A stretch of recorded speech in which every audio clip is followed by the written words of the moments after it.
MP study YouTube channel में आपका स्वागत है। पीएनएसटी 2020-21 के एग्जामिनेशन पे आज हम लोग डिस्कशन करने वाले हैं कि पीएनएसटी 2020 के एग्जामिनेशन में लास्ट 10 डेज प्रिपरेशन एक बहुत ही शानदार तरीके से क्या हो सकती है और लास्ट 10 डे प्रिपरेशन में कितना मैक्सिमम मार्क्स आप निकाल सकते हैं और उसके लिए क्या बेसिक अप्रोच आपको फॉलो करनी होगी। ठीक है, तो सबसे पहली चीज़, अगर आप इस यूट्यूब चैनल पर नए हैं तो चैनल को सब्सक्राइब कर लीजिए, बेल आइकन को प्रेस कर लीजिए। और एक और चीज़, पीएनएसटी 2020 के इस एग्जामिनेशन से रिलेटेड आपको पेपर्स, मटेरियल, जो भी इंफॉर्मेशन अगर आपको रेगुलरली चाहिए तो नीचे डिस्क्रिप्शन बॉक्स में टेलीग्राम चैनल का आपके पास लिंक है, जाइए उस पर चेकआउट कर लीजिए और जो भी उसमें मटेरियल डला हुआ है उस पर जो भी आपको बेनिफिट दिख रहा है आप वहाँ पर स्टडी करने की कोशिश कीजिए।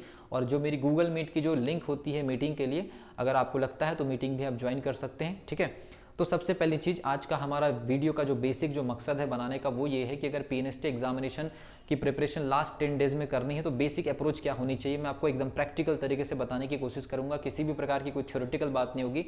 बात ये होगी कि लास्ट 10 डेज प्रिपरेशन में सिलेक्शन भी ले सके ऐसी कोई गाइडलाइंस है क्या और उसको प्रैक्टिकली कैसे फॉलो कर सकते हैं, तो मैं आपको बता रहा हूँ। आप बिल्कुल बी केयरफुली इस चीज़ को समझने की कोशिश करिए जो मैं आपको बताने की कोशिश कर रहा हूँ। ठीक है, लास्ट 10 डेज प्रिपरेशन क्या होगा, तो लास्ट 10 डेज प्रिपरेशन आपके सबसे पहली चीज़ तो लास्ट 10 डेज प्रिपरेशन प्लान। ठीक है भी, लास्ट 10 डेज प्रिपरेशन प्लान क्या होगा, तो लास्ट 10 डेज प्रिपरेशन प्लान में मैं आपको बता रहा हूँ, फिजिक्स 30 मार्क्स का, केमिस्ट्री आपका 30 मार्क्स का, बॉटनी आपका 30 मार्क्स का, जूलॉजी आपका 30 मार्क्स का और इंग्लिश आपका 30 मार्क्स का है, ये आप जानते हैं। इन सब्जेक्ट्स में से आपको टॉप आपको 50 टॉपिक्स निकालने हैं। सबसे पहली चीज, टॉप 50 टॉपिक्स निकालने हैं, टॉप 50 टॉपिक्स निकालने हैं। इन सब्जेक्ट के आपको टॉप 50 टॉपिक्स निकालने हैं यूनिट वाइज। ठीक है, मतलब पूरे सिलेबस के आपके पास 50 से 60 इंपॉर्टेंट टॉपिक्स आपको निकालने हैं। पहला काम ये कर लीजिए, ज़्यादा नहीं, आपके पास में समय कम है इसलिए मैं आपको कह रहा हूँ। जितने भी स्टूडेंट्स ये कह रहे हैं कि उनके पास में ओल्ड ईयर पेपर्स के लिए बुक्स नहीं है, तो आप टेलीग्राम चैनल पर जाइए, आपको मैं सारे क्वेश्चन 2007 से लेकर 2019 तक के सारे क्वेश्चन पेपर प्रोवाइड कर रहा हूँ जहाँ वहाँ पर, और उसमें सॉल्यूशंस भी दिया हुआ है, तो आपको कहीं अब मार्केट में भटकने की जरूरत नहीं है। मैं ये वीडियो के माध्यम से बताना चाहता हूँ कि लास्ट 10 डेज प्रिपरेशन में अपने आप को आप फोकस रखिए, स्थिर रखिए, इधर उधर ज़्यादा ध्यान देने से बढ़िया है कि आपको मैं एक जगह पर सारे मटेरियल प्रोवाइड कर रहा हूँ, ओल्ड ईयर पेपर्स, आप बिल्कुल फोकस अप्रोच के साथ में वो मटेरियल जो है उसका बेनिफिट उठाइए। और आज हम लोग डिस्कशन कर रहे हैं कि लास्ट 10 डेज प्रिपरेशन में क्या बेसिक स्ट्रेटेजी होनी चाहिए। स्ट्रेटेजी ये है कि टॉप 50 टॉपिक्स उठा लीजिए आप और टॉप 50 टॉपिक्स की स्टडी कर लीजिए। ठीक है, अब टॉप 50 टॉपिक्स जो भी होंगे, जैसे इंग्लिश में तो टॉप 50 टॉपिक्स उठाने की जरूरत नहीं है, आप यहाँ पर टॉप 20 टॉपिक्स उठा लीजिए। और टॉप 20 टॉपिक्स में 2-2, 3-3 वैरायटी, मतलब लगभग वही 50 टॉपिक इसमें भी हो गए वैरायटी के आधार पर। और वो टॉप 50 टॉपिक्स में आपको क्या काम करना है, मैं अब ये चीज़ अच्छे से समझिए। टॉप 50 टॉपिक्स में आपने क्वेश्चन उठाया, मान लीजिए एक एग्जाम्पल ले रहा हूँ, मान लीजिए आपने स्प्रिंग का टॉपिक उठाया, तो आप सबसे पहले स्प्रिंग के टॉपिक को जाकर के बुक में स्टडी कर लीजिए।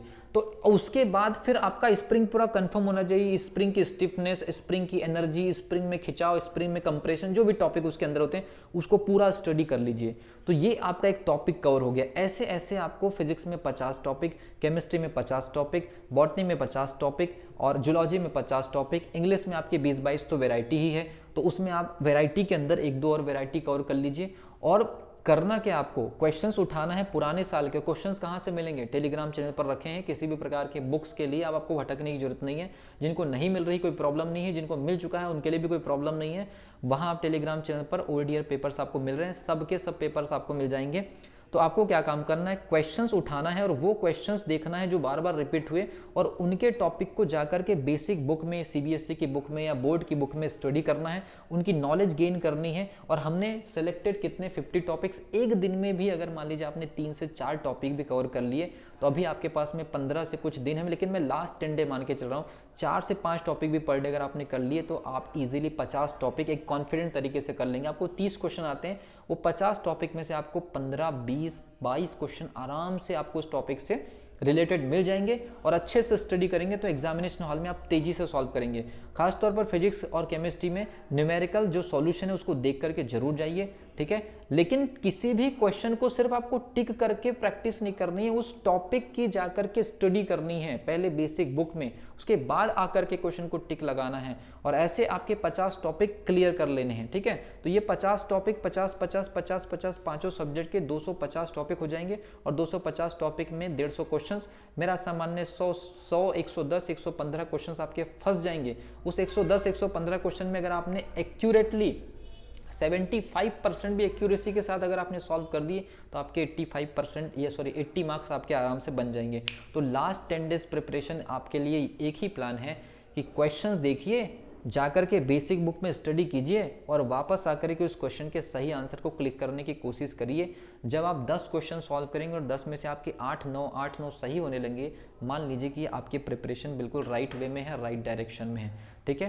तो लास्ट 10 डेज प्रिपरेशन यही होती है कि आप क्वेश्चंस उठाइए, क्वेश्चन से रिलेटेड टॉपिक की स्टडी करिए और फिर वापस आकर के उस क्वेश्चन के सही आंसर को क्लिक करने की कोशिश करिए और फिर रीचेक करिए कि आपने 10 क्वेश्चंस लगाए और 10 क्वेश्चंस लगाने के बाद आपके 8 सही आ रहे हैं, 7 क्वेश्चन सही आ रहे हैं, 9 क्वेश्चन सही आ रहे हैं, जितने क्वेश्चन सही आ रहे हैं आप अपना एक बेसिक परसेंटेज बना लीजिए कि हाँ हमारी एक्यूरेसी 70% से 80% है।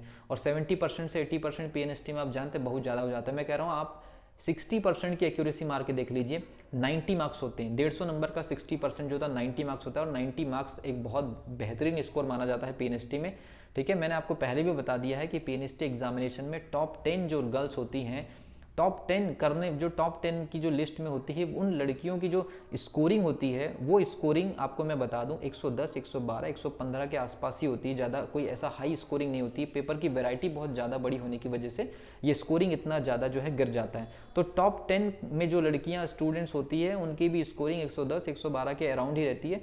तो 90 से लेकर 100 के बीच में 80 से 90 स्टूडेंट होती है जो कि पीएनएसटी में सिलेक्शन लेती थी पहले। यही मान के चलिए आप कि 90 से लेकर के 110 के बीच में ऑन एन एवरेज आपके पास में ज़्यादा से ज़्यादा 100 स्टूडेंट्स होंगी। तो अगले वीडियोस में हम लोग फिर से बात करेंगे, तब तक के लिए wish you all the best.